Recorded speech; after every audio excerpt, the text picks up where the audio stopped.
Well, in the African happening, Jay-Z honors Congolese heritage with Songye mask on GQ cover.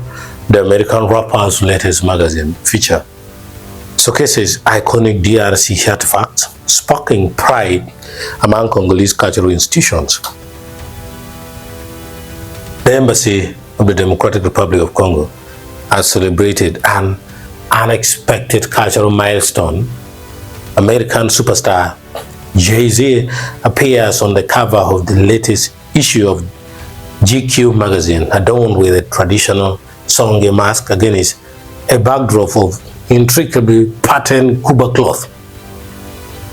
In social media posts, the embassy highlighted the significance of the imagery, noting that the mask, known as Kifwebe, originates from the Kasai region and is a treasured symbol of the Songye people.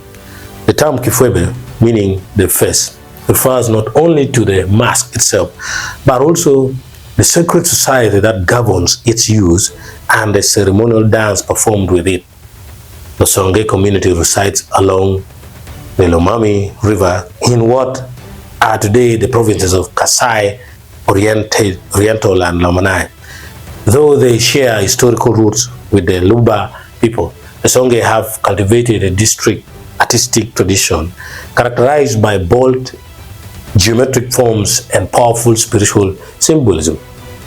By pairing the Songye mask with a background of Kuba cloth, a textile renowned for its elaborate raffia designs, the cover creates what the embassy called a cultural super connection.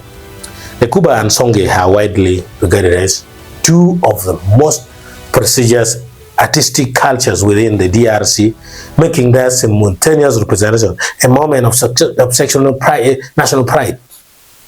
The embassy described the feature as an exceptional promotion of our national symbols, celebrating the global visibility of Congolese heritage on one of the world's most influential fashion platforms. The cover has since sparked conversations about the preservation and international recognition of African cultural artifacts, with many applauding Jay-Z for using his platform to honor Central African artistic traditions.